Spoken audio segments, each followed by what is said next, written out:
All right, welcome back to Cruise Control. My name's Eric, and today we talk about the Porsche Taycan GTS and Sport Turismo. Let's talk about those two EVs right now.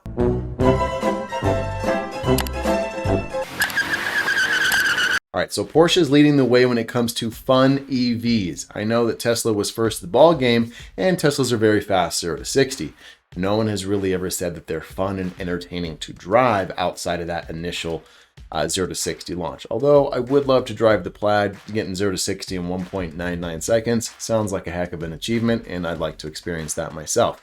However, people do say that the Porsche Taycan is one of the most entertaining, if not the most entertaining EV currently sold globally today. So I'm very excited to see the GTS variant. Really cool interior. I love all the Alcantara.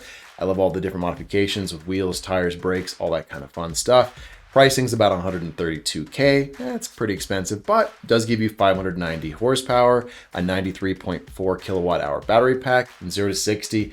Porsche says 3.5. They're very conservative. I expect it to be 3 seconds flat.